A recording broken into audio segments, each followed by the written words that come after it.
Depression can be a silent killer among all of us. We often don't realize the depth or seriousness, as many shy away, withdraw, or are silenced because of the stigma associated with mental health issues. Every 11 minutes, someone in the U.S. dies by suicide. We as adults struggle, sometimes become isolated, and are not always able to access the help we need. Imagine, though, dealing with depression and suicidal thoughts at a much more vulnerable age. The most challenging years for parents are the teen years, and those teenage years seem to begin younger and younger with the amount of digital influence that can impact each of our teens. What makes it so challenging are certainly the biological changes our children begin to experience, but more so is the reality that we can no longer parent in the way we did when our children were younger. Becoming secretive as a teen can be developmentally appropriate as they become more separate and independent decision makers. And sometimes the secrecy is hiding something from parents and even from their friends. Suicide deaths have increased 56% for youth aged 10 to 24 over the last decade. Welcome to Small and Gutsy, a podcast featuring interviews with nonprofit and social impact organizations under $10 million. My name is Laura Witkoff, and I'm excited and proud to be your host. My hope is that you love the stories as much as we do, and perhaps you will find needed services, a job, volunteer, or donate. Feel free to pass along any valuable information you hear on this podcast to others, and remember to send me the name of any organization you'd like featured at reachus@theintrinsicgroup.com. LifeAct was founded in 1992 in Cleveland, Ohio by Tim Treadway, who lost his son to suicide. For the first 12 years of its existence, it was a chapter of the research-focused American Foundation for Suicide Prevention. Over the years, LifeAct became an independent nonprofit organization training professionals including teachers, school counselors, social workers, physicians, nurses, clergy, and law enforcement officers to see the warning signs of suicide and take steps to keep youth safe. In 2014, more current research suggested data showing increasingly younger children contemplating suicide, and as a result, LifeAct created and launched a middle school program. LifeAct's mission is to prevent suicide by teaching young people to recognize the warning signs of suicide in themselves and their peers, and to seek professional help. To date, more than 235,000 Northeast Ohio middle and high school teens have been educated to recognize the warning signs of suicide. LifeAct has a proactive, positive approach to promoting life by preventing suicide. I am so excited to introduce my guests, Executive Director and CEO Jack Binder, Associate Board Member Lizzie Janiello. So let's get started. Welcome, Jack and Lizzie. Please share your passion about LifeAct and your deep connection and commitment and what led to your involvement. A brief introduction again. My name is Jack Binder. I'm the CEO of LifeAct, and my disclaimer normally comes with, I'm not from the nonprofit world. I'm not a social worker. I can give you a whole list of all the things that I'm not. What I am is I'm a businessman. I'm a parent. I'm a husband. I'm a coach. I've coached probably 1,000 kids. My wife and I have raised 3 boys. Unfortunately, we've had several friends who've lost their children to suicide. We've seen how devastating that is, and in some cases, these children were essentially our own. We were that close to them, and it hurts just as much. I got involved with the organization because I truly believe, and I've seen it in other families, that this is something that in many cases can be prevented if caught early enough. Not in all cases. Sometimes, as we say, it's like a cancer, and sometimes the cancer wins. But we're doing a much better job of identifying it early and taking professional intervention. I became involved with this organization about 7 years ago at the board level, where I ran their strategic plan for them. I approached the board chairman, who I knew as a personal friend, and I said, this is a cause that is really important to me. I feel like I have to do something. I literally said, I will be the envelope stuffer. I'm at a point in my career where I can do that stuff, and no matter how menial it is, I feel I need to be doing something. At that point in time, we were named Suicide Prevention Education Alliance. And as our executive director at the time pointed out to me, think about that when it comes in on your caller ID. The first word says suicide. Is that how you want to start a discussion with somebody? Or how many people are ever going to pick up that phone? And a large part of our mission isn't just preventing suicide, it's promoting mental health, which is a very positive thing. So we went through a rebranding, and the rebranding was totally changing our focus. We went from starting with the word suicide to starting with the word life. Yes. And it's a very proactive word, LifeAct. It's do something to preserve life. People think I'm a bit weird when I tell them what we do, and I tell them we have fun. We have a great time. I love the people I work with. I love our board, the people who donate to our organization. This is a very energized, positive organization. I would struggle to stay involved with an organization like this if it were all darkness and gloom and bad news every single day. So we really needed to flip the script and get aggressive. We take a very proactive approach. We take a, if you will, a business-like approach. I come from the private sector. I come from large business, small business.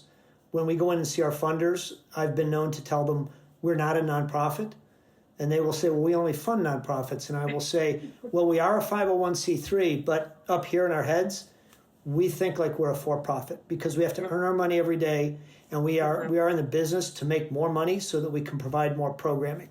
We don't buy back shares. We don't distribute dividends. We don't retain earnings. We reinvest in program, and that's how we grow. And that's how we reach 30,000 students a year. And in our peak year, pre-COVID, we had 3,200 students come forward seeking help. Wow. So it's great metrics. We're very efficacious and we're very efficient. And I'm really proud of that. It's you just don't get a bang for your buck like that in too many other areas. We're developing an educational platform that's very robust and it can be executed across state lines. There's a lot of opportunities with it. So it's very gratifying. I love the frame of you're really reinvesting in preserving life and in recognizing mental illness is a piece, but the educational component reduces the stigma and allows for people to get the help that they need. I come from the chemical business. I can tell you that the chemical business is more lucrative, but nothing is more gratifying. It fills your soul. It does. Lizzie, share your passion, your involvement, and a little bit about the associate board. It's an interesting concept. Yeah, so I joined the associate board pretty recently, actually about 6 months ago. And for me, the story is very personal. I struggled very much growing up. I think it started with anxiety in elementary school and kind of built from there. I was definitely showing signs of depression and eating disorder in middle school and high school, and it either went unnoticed or too many people saw and didn't say anything. Sometimes I think it's like the bystander effect, where if too many people see what's going on and are involved, then no one comes up and says anything. And I think that definitely happened with me. So I made it through high school okay. I was class president. I was in charge of everything. People came to me for help, and no one really knew that I was really struggling myself. And it wasn't until I got to college that things really kind of spiraled from there. And I never talked to anyone about it. It was a very secretive part of my life until I met my best friend sophomore year, who has since turned boyfriend of 9 years. He recognized the signs of depression and suicide, and he saw them in me and, got me help. We went to my psychology professor, who was very helpful, and then she brought me to a psychologist, and that person was the first person who had asked me the very tough question of, have you ever thought of hurting yourself? And that was a very scary question for a college student, I think for anyone. And I think one of the biggest myths is people think that if you ask that question, you're going to plant the seed in someone's head.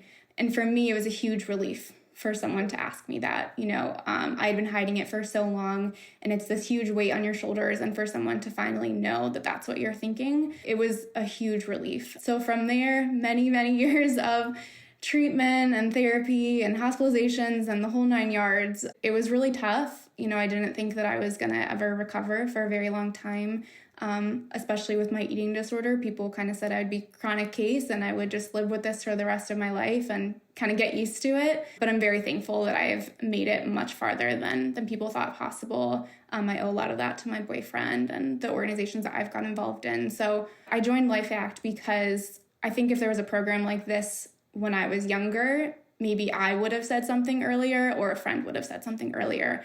And I had so many years, probably 10 years of rewiring my brain from something that was so ingrained in me. I didn't know how to think differently. And so I really wish that something had happened when I was younger And I think it would have prevented a lot of rock bottoms that I've hit in my 20s that I wish could have been prevented. So I think early detection is really important. I think that's great that we're reaching middle schoolers now, high schoolers. And I think even beyond that, we still need to get this message out to people who are older in their 20s. Like, this is so important. It doesn't go away. And the longer that you wait and you don't get help, the harder it is to recover. First of all, thank you for sharing your very personal story. And you said so many beautiful kernels of wisdom. I'm going to try to go back and pull some of them out. The fact that you had to build that wall and kept that wall of secrecy, I think, is probably a universal feeling for a lot of young kids, and then into older adolescents, and then certainly college. And what a gift to have someone, and you mentioned your boyfriend, who really saw you, loved you and saw you for you, and said, let's really try to figure out what might help you. I'm assuming that the programmatic area that LifeAct celebrates and really teaches and educates is to start recognizing in a positive way to help people come forward in something that we know from stigma is, I don't want to deal with it, or I don't want to see it, or we internalize no one wants to deal with this. And the other piece is how alone we can feel, thinking no one else feels the same way we do. So I'm grateful that you had someone who sort of pointed it out at a place in your life where you could recognize it and go get help. And that you're in this amazing organization that you believe in, because you know that if this had been something you could have accessed earlier, or a friend, you might not have had to experience some of the things that you did during your 20s. So I know that was a lot that I sort of tried to repackage and put forth, but I'm very appreciative that you shared, because it really makes the case of why LifeAct is so vital to so many people. And I'd love to hear, I know you started more in the high school and now moving into the middle school, which I think is fantastic. I don't know, Jack or Lizzie, if you want to speak to a little bit of the programmatic piece that you offer both to middle school, high school, and it sounds like caregivers, community advocates, anyone in the space who might recognize when someone is having a hard time. So this program was developed in conjunction with University Hospitals here in Cleveland about 16, 17 years ago. And we started with one instructor, one dedicated instructor delivering programming into 8 or 9 schools. We're now up to over 200 schools. And really what we consider a victory is we go in and we paint a picture of the outward signs and some of the feelings and emotions that a student might feel or might see in their friends. And it allows them to kind of look at it objectively and differentiate between what's a bad day and what's a bad trend and what's a really bad scenario that's down the road. And it's a victory when a student approaches one of our instructors at the end of a class and says, for 45 minutes or 90 minutes, you've been talking about all these things and describing all these things. You've been describing me. And they haven't really been able to put a voice to it before. They just knew that something wasn't right, and they don't know what it is. But when you describe all the outward manifestations of it, that's when they start to see that it is themselves, or it is their girlfriend or their boyfriend or something like that. And one thing I wanted to capitalize on is that I have this joke that I think every generation is of the opinion that the world will end after the next generation. And I think that nothing really could be farther from the truth right now. I think that this younger generation right now, they're incredibly courageous. They're being forced to deal with things at a younger age that we never even would have conceived of 2 generations ago. There's really no PG rating in life anymore. If you've got a mobile device, you're exposed to everything and you're being challenged to deal with it. So these kids really have to, they've got to face up to it. And we as adults need to realize that pretending it doesn't exist isn't an option, because it does exist every day in their life. They talk about it at school. They talk about it on weekends. It's on their mobile platforms, the cyberbullying, the posturing on social media, things like that, trying to make your life seem so great and therefore making everybody else's life seem not so great. These are the realities that these kids have to deal with, and we can leverage that. They're very willing to talk if we create the platform for it. So what we do is we present scenarios of if you see these types of behaviors. If Lizzie was saying she was class president and very involved in a lot of things, well, maybe you have a friend that's very involved in a lot of things, and then all of a sudden one year they don't get involved.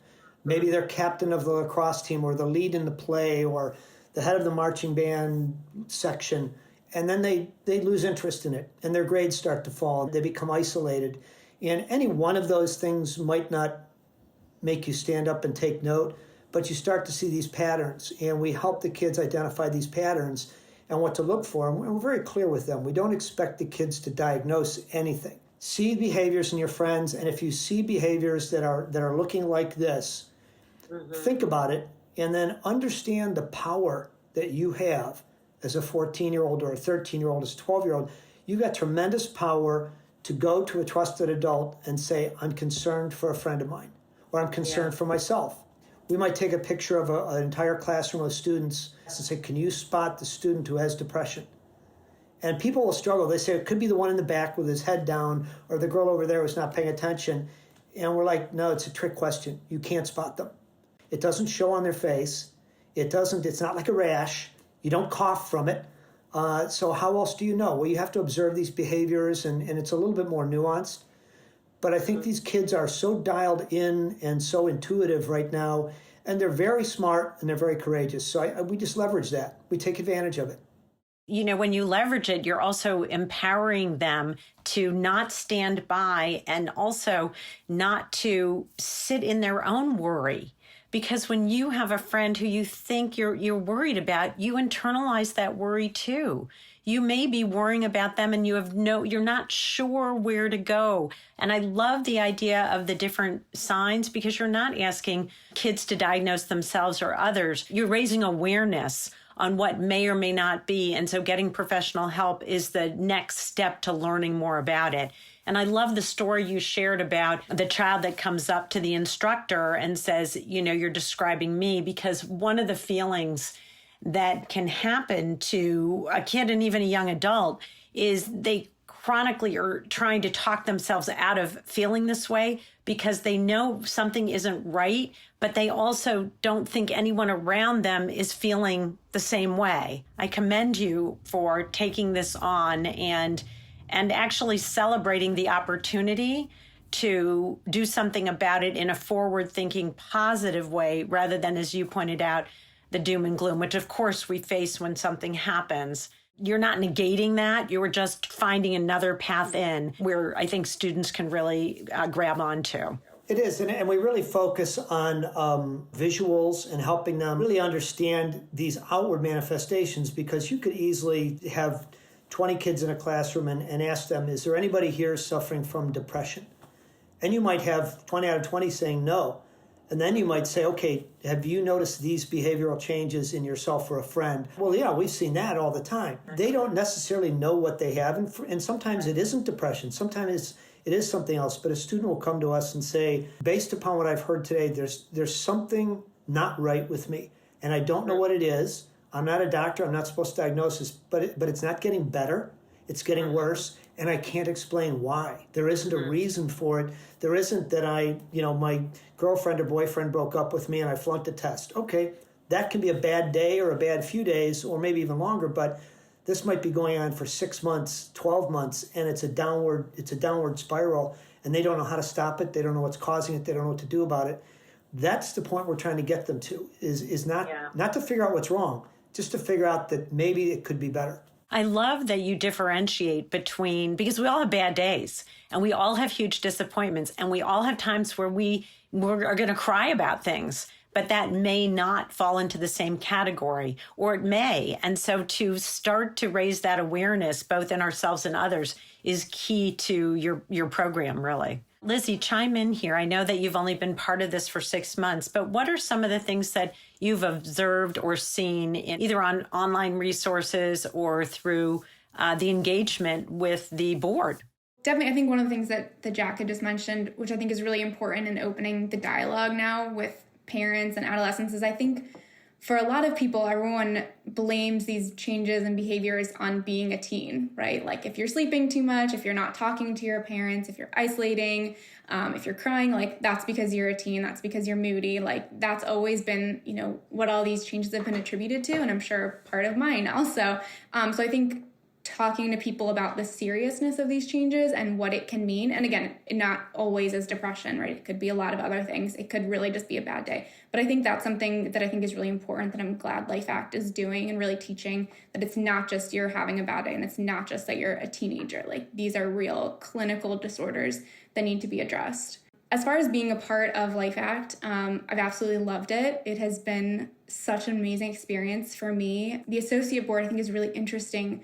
I think there are very few organizations that really seek out people at my level, like a young professional. I'm passionate about this cause, but it's a lot more than that. I think a lot of people assume an associate board might be like to raise money, to fundraise. That's what I kind of thought at first too. Like, that's all I can kind of help you do is raise money. And as Jack always says, like, that's the third priority. You know, we have two other priorities before that. And the first is kind of getting the awareness out from our group of friends, our peers, our generation, really trying to get people involved. And the second is personal and professional development, which has been absolutely amazing again for me. I've talked with, and Jack has connected me with, half a dozen people who have helped me in my career goals as I'm kind of going through some changes now. And I definitely would not have known about any of these people if it wasn't for the associate board and getting involved. And we also get to sit on committees that the board of directors are part of. So I feel like I'm actually having an impact. For example, on the programming committee, like, the suggestions I gave were actually implemented into a lesson, which is unbelievable. I don't think that many people have that opportunity. So it's not just that I meet with people my age who are also passionate. It's I'm having a real impact in the organization, which is very rewarding and obviously something I don't think a lot of young professionals have the option to do. I'm so glad you shared that, because to me, it sounds like it really is the culture of your entire organization. Because as you both referred to, the importance of getting the word out and the importance for young people to start to recognize in themselves and others is about self-determination.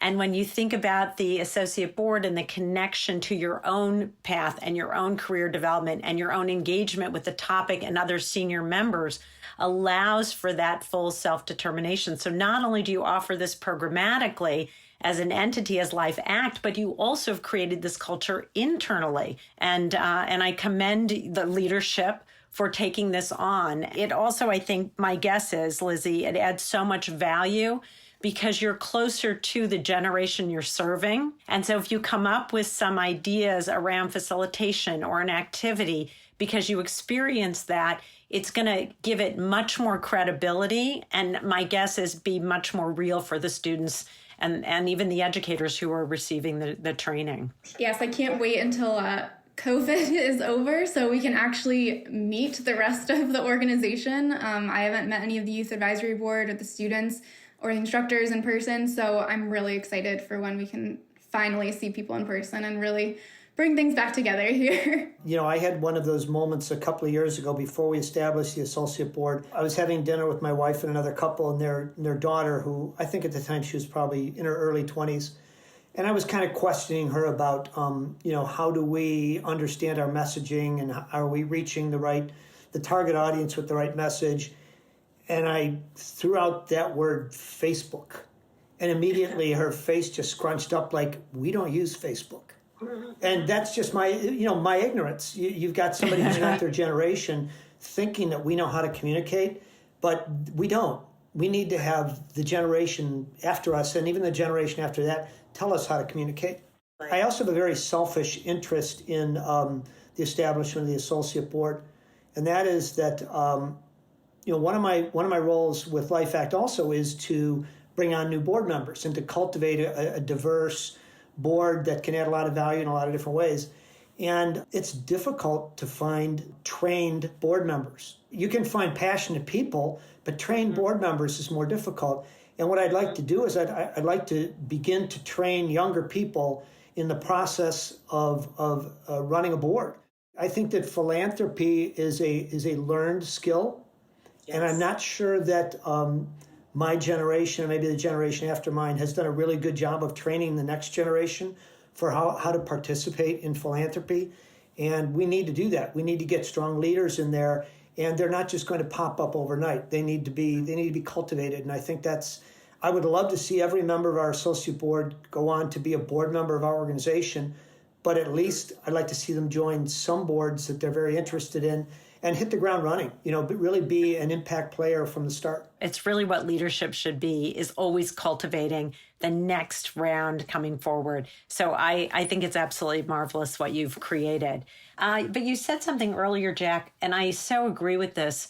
There is nothing G-rated anymore. We can protect our kids as much as possible, but there's always going to be some friend in the group that doesn't have the controls or this or that. And there's just so much digital and media out there and virtual connection, communication. A lot of it is very good, but a lot of it can really impact both our brains physiologically, but also our emotional well-being. And so it sounds like you've entered into, by addressing this in middle school, do you see a lot of that impact? Does it come up in the trainings or the programs in terms of how kids view social media or what they have access to? I had one young woman on our youth advisory board, and our youth advisory board is different from our associate board. Our youth advisory board is actually high schoolers, and we're looking for messaging from them too. And I had one young woman on our youth advisory board a couple of years ago. We were talking about social media, and she said, Mr. Binder, you need to understand that if I get a text message that says something like, or an Instagram post that says, I can't believe she wore these clothes to school today, or her hair looked like this, or she's fat, or she's this, or she's that. She said, there might only be 50 people seeing it, but I feel like there's 50 million. So the gravity of that is just unbelievable when you're talking about doing that to an impressionable, you can be talking about 11, a 12, or 13-year-old. They might not feel comfortable going to their parents or going to anyone else. They've got to bear the full brunt of that.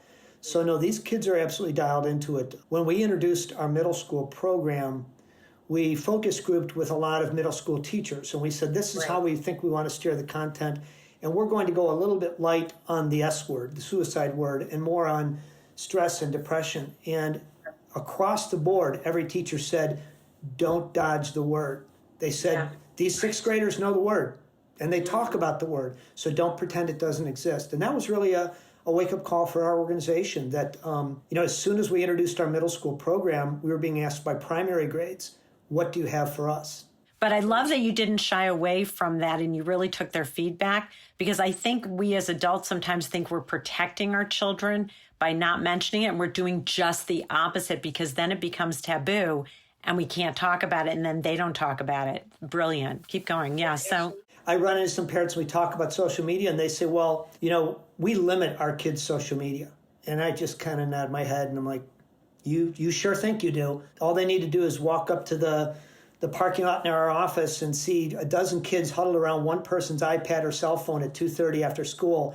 You think you're limiting it, you think you're doing your best, but the easier thing to say is, let's assume they're exposed to everything and let's deal with it instead of pretending it doesn't exist. Do you find that schools welcome your program in and want you to come in, and tell me how that works? So I would say in general, they really welcome our program. And one of the main reasons is it's a very difficult topic. And there are not that many people who are trained in delivering it. And even if they are, they're not comfortable with what happens if a student comes forward. They're not comfortable with how to respond to that.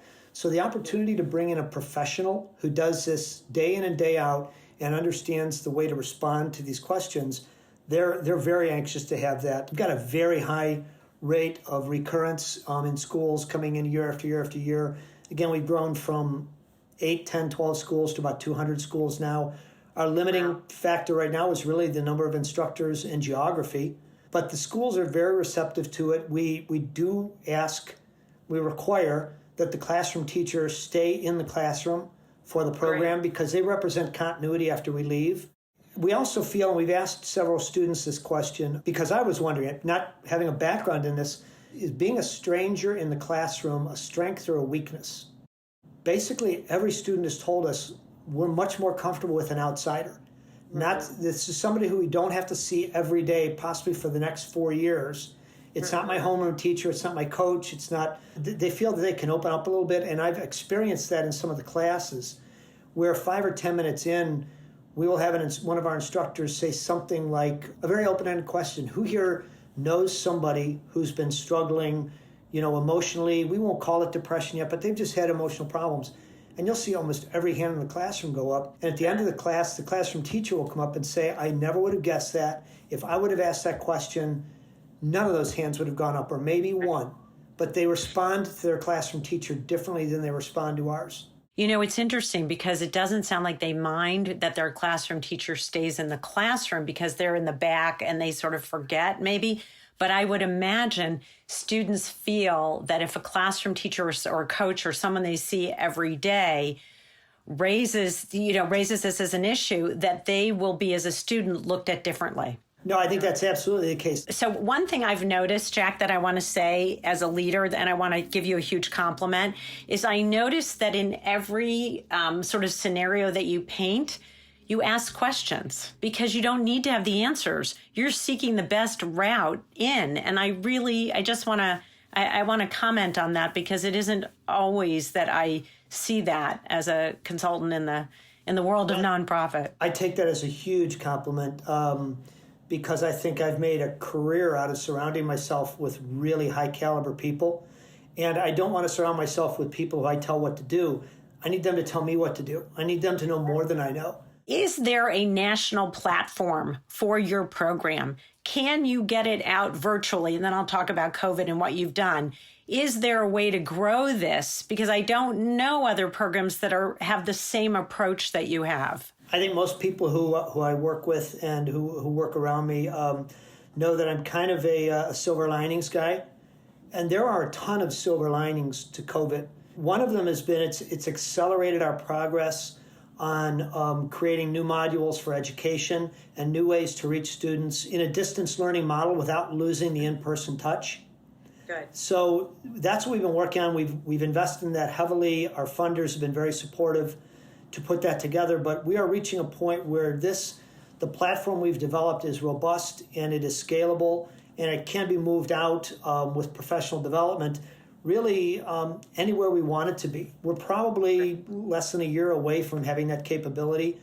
What we don't want to lose is the personal touch. We don't want to just become a webinar. You know, there's some value to some of those. It's not our thing. And it's not what our founder wanted it to be. Our founder wanted that personal connection. Just backing up a little bit, the gentleman who founded our organization, when he lost his son, he partnered with AFSP, which is the American Foundation for Suicide Prevention.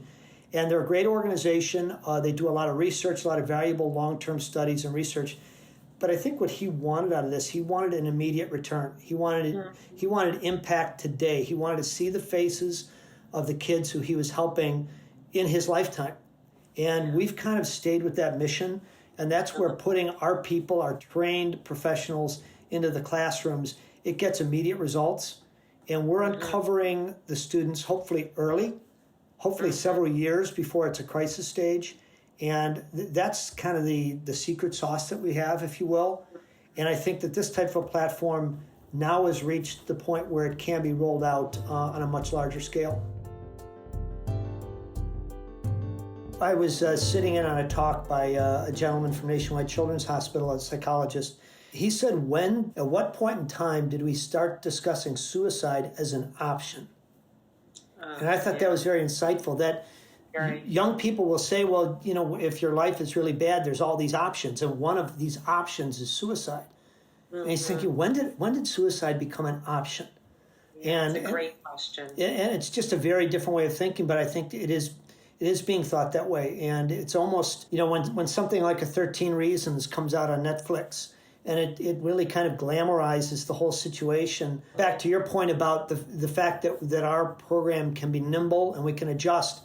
When that program came out, we deliver our program in several all-girls schools. And it was a very hot topic in these schools. That's all they wanted to talk about. So our instructors said, guess what? We have to pivot. We need to address the current day need. And we need them to understand that, you know, in 13 Reasons, they never really addressed it as an illness. They addressed the failure of every professional to help them instead of the opportunity for professionals to help them. They really painted the adults in a very poor light, that it's almost fruitless to go to a trusted adult because they really won't help you. So it did a lot of damage, and we needed to address those things immediately. The concept of contagion is tremendous, and I think what school districts in particularly need to focus on is that contagion isn't a function of what you tell them, it's a function of what they know.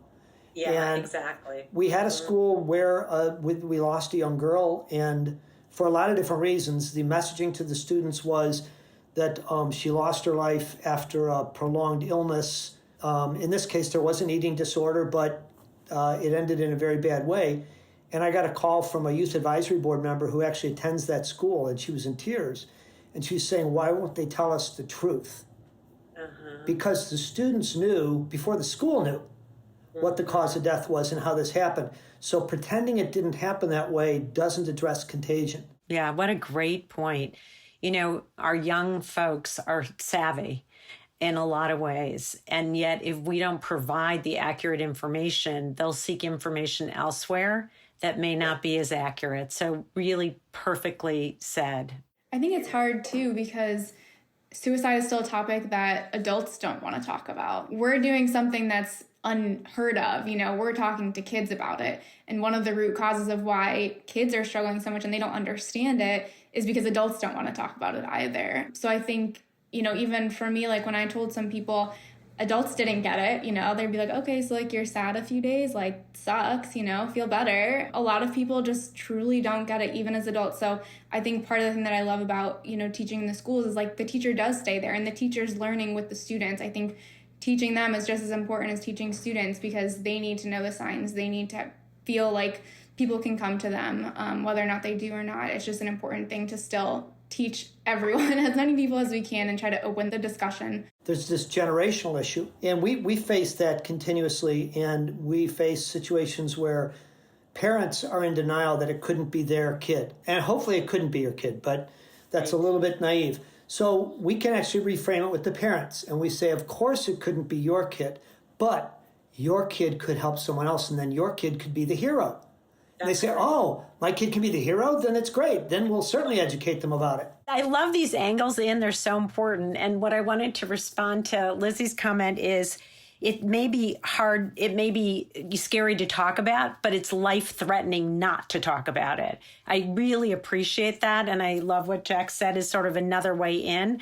So it gives me another question is when you provide a middle school program, is there an option for parents not to sit in on their own kids, but to be educated for themselves in terms of not only what you teach, because you want parents to be able to have those conversations knowing that kids at school have had a similar conversation. Laura, I'm probably letting out a few too many trade secrets here, but I'm really bad at keeping secrets. A couple of the tactics we use, for instance, when we're in front of students, we might present some information that it's presented in such a way as it's geared more toward adults. And we tell the students, this is geared toward adults, but we're going to let you in on it. And you can hear a pin drop.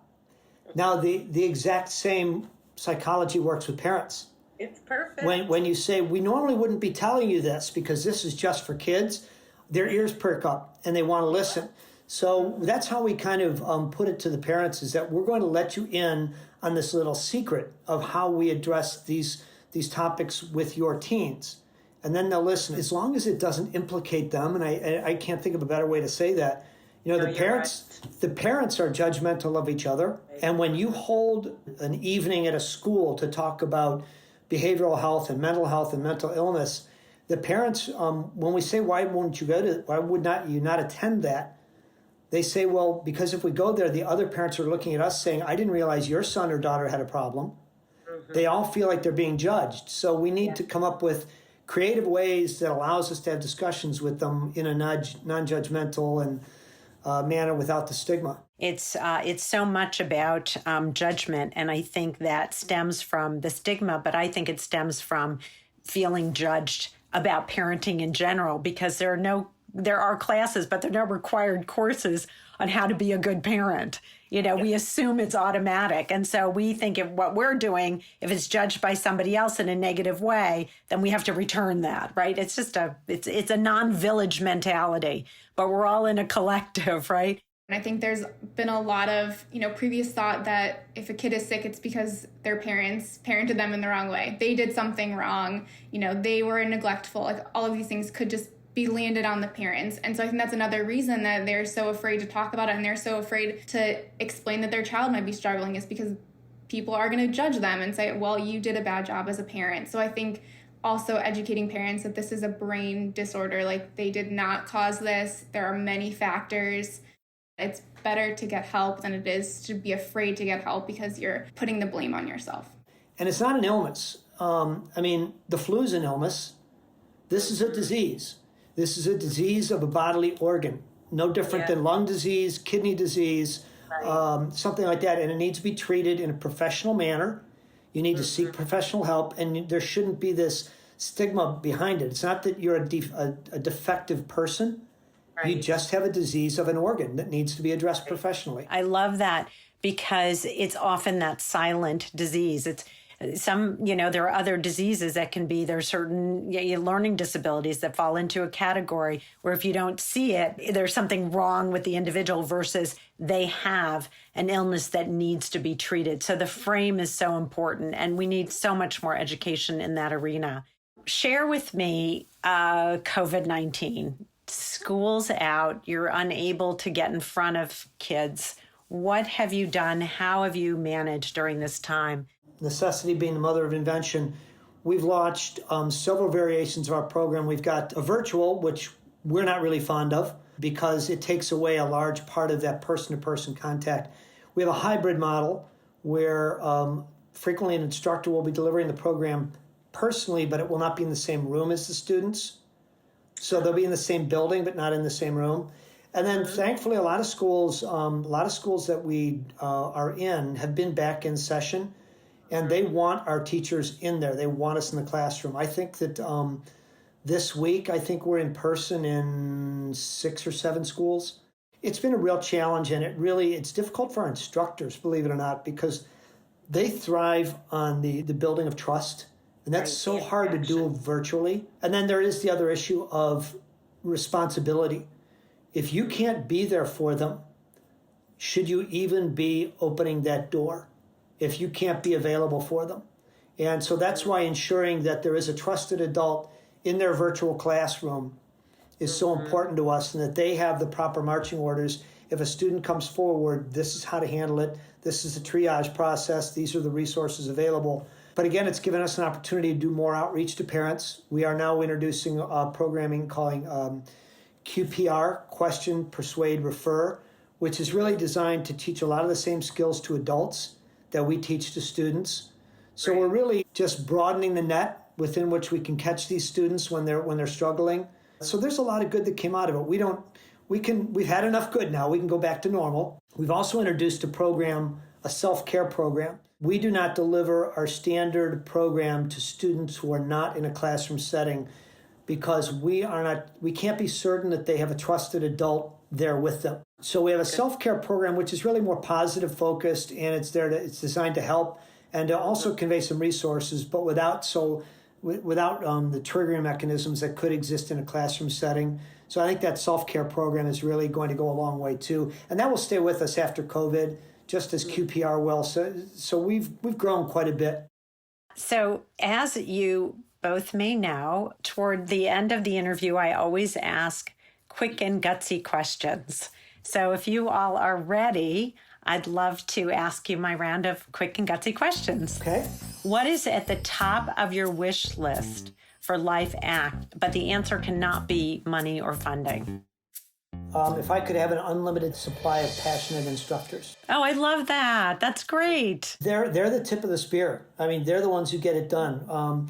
Myself and most of the staff here at the office, we strictly facilitate what they do. They're our magic. I would just like to have more instructors. What a great answer. That's great. Lizzie, what about you? What's your wish?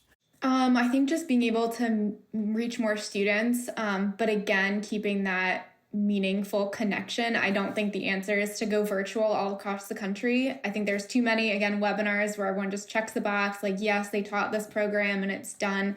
Like Jack said, LifeAct is very different, and having the personal communication with an instructor is important. So I think, like Jack said, needing more instructors, and then my wish would just be able to reach more people outside of Northeast Ohio. It occurred to me, I used to years and years ago work for an employee assistance program, and we had a hub in Massachusetts where I lived, but we had affiliates all across the country delivering our program because there were, host corporations in one spot, but they had satellite offices.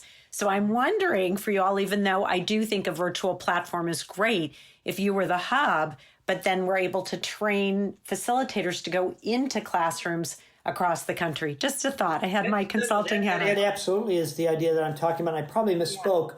When I talk about the virtual curriculum, it wouldn't be that a student or an educator could just log on to a website and deliver it. It would be for the use of our instructors and for the professional development. So if we had an instructor in San Diego or Phoenix or Melbourne, Florida, we can do the professional development remotely. So we wouldn't have to bring everybody back into Cleveland. And we can also update it. Again, when topics come up, vaping, when hot topics come up, we can integrate them across the platform so everybody can be upgraded to the most current information. But we would never want to lose the personal contact. It would just make training local instructors much easier. I actually love that idea. And I love that idea because you'd have a resource base.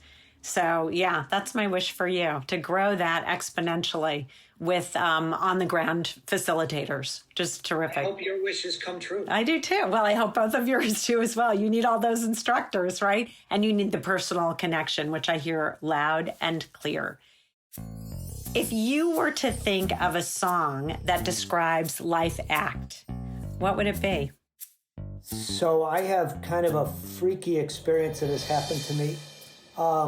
Before I was even associated with the organization, I was driving to a meeting that they invited me to join. I got in my car, and a song came on that was about Short Life by the band Perry. And that came on, and it was on a station that I never listened to. When I left the meeting that night, I pulled out of a parking garage in downtown Cleveland, and that song was on. But that's not the song that I would say would be Hang On by REM. Lizzie, what about you? So I think there are a lot of songs that actually talk about mental health, but I think a lot of them can be pretty sad and dark. But one that has always been really empowering for me was Fight Song by Rachel Platten. It's just very empowering. It is powerful. It's just saying, get through it. You know, everything will be okay in the end, which I think is one of the messages that I hope we can spread to the youth. Yeah, I think that's great. That's a great choice. And it's not without the struggle, but you're getting help to manage the struggle. That's what's so beautiful. You're not ignoring it. And I know you've shared a lot about this, but if there's anything additionally that you'd like to say that makes your organization gutsy, because it is gutsy, what do you think makes it gutsy? I like to tell our board and our funders and anyone who will listen that we punch well above our weight class. We are a small organization that's doing huge things. And when you think about an organization our size generating 3,200 referrals from students in one school year, the impact of that is just awesome. And when you frame that to a funder and they realize that they're making a contribution of X amount, that you say to them, well, they might say to us, okay, 3,200 referrals. Are you telling us that 3,200 students were prepared to take their lives? And we'll say, absolutely not. These are just 3,200 students who said there's something wrong and we're on a bad course and we need to fix it. But I'll turn the tables on them and I'll say, what if it's only 10% of them? 320. What if it's only 1%? 32. What if it's only one kid? And what if it's your kid? What's that worth? Right. And it's so true. It's kind of end of discussion after that. You have such a great frame or reframe for those kinds of discussions. And I think that if there's 3,200 kids and they're coming forward with something, you got to address the something so it doesn't lead to something else, which is exactly your point. I love it. Lizzie, what do you think makes LifeAct gutsy? Yeah, I mean, I think I mentioned it before, but I think talking about something that people don't want to talk about. Really, no one wants to talk about suicide.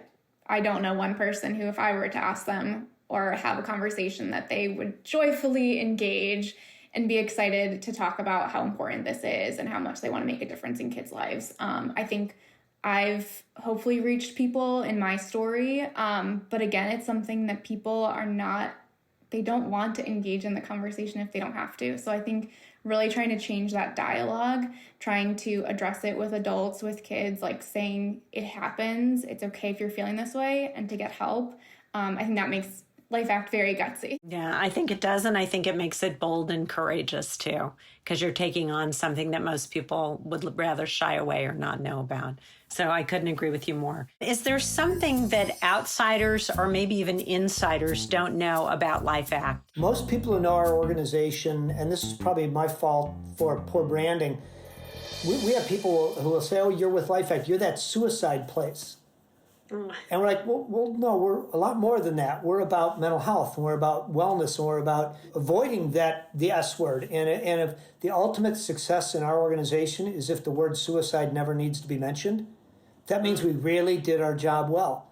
We did education, early identification, and we got the referrals where they needed to be. And then suicide, the discussion goes away. We're not at that point, but I'd like to reframe that. And I would even say that some of our board still are hung up on that word. Many of our donors are, and it's an ongoing rebranding issue for us. Well, it's the idea of being proactive and looking at it as a positive, supporting life. Lizzie, anything that you can think of? I think, again, we spoke about this earlier, but the culture of LifeAct, the staff is small, but the reach is unbelievable. And I've honestly never been a part of an organization that was so devoted to helping not only others, but to helping the people within the organization. So it's so much more than reaching the students, but it's reaching the youth advisory board, it's reaching the associate board, it's helping the board of directors. Like, everyone is being helped by this organization. And I think that is very rare to find. I agree. And it speaks to what outsiders don't know, and only maybe insiders do know, is really the culture of, if you want to volunteer or if you want to get involved, please think about LifeAct, because it really is an opportunity both to give but to receive. That's what it sounds like to me. And my last quick and gutsy question is, if you could get one celebrity or influencer to endorse or talk about LifeAct, who would it be? I think I would love to have Michael Phelps. He's been so outspoken. He's been a public face for it. Locally, there's a basketball player by the name of Kevin Love who's been quite outspoken about it. I'm sorry, Lizzie, did I just... You stole my two. Oh my goodness, Jack. Literally, I have on my paper Kevin Love and Michael Phelps. Come on. Those are two. We're going to hashtag them both, try to get them on, to respond on Instagram, to, any others. I'll give you a chance, Liz, even though those were your two. Any additional? I was going to say, well, my reasoning is because I think a lot of women have come forward and spoken about their recovery and the importance. And I think we're still really missing the male component of all these people who are struggling. Athletes are very susceptible, and I think people really don't understand that or recognize it. So I think Kevin Love, Michael Phelps have done an amazing job of really speaking out about their recovery and what they've been through. So I think, again, men, I think they need to come to the table more, and we need more men to be open about it and talk about it. Yeah, well said. Really well said. So how do folks reach you? So our website is www.lifeact.org. That's LIFEACT.org, and or info@lifeact.org. And if you'd like to see our program in your school, if you'd like to find out what services we can deliver to your community, please reach out to us. The demand is very great for our services right now, and I feel that it's going to be far worse in the near future. I know that Dr. John Hertzer, who's the president of our organization, he told us that behavioral health ER visits are up 38% so far this year over last year. It's a big concern. But we welcome anybody who wants to get involved, who would like to learn more. And my email is execdir, short for executive director, @lifeact.org.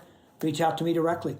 Well, I just have to tell you how much of a pleasure this was, and a great reframe for myself and my own education around the discussion of suicide, but really prolonging life and really getting the help one needs. So I just want to thank Jack, you and Lizzie for contributing your time with me today, your effort, your stories, your experience, and I really appreciate it. Thank you, Laura. And thank you, Lizzie, for joining us. Thank you.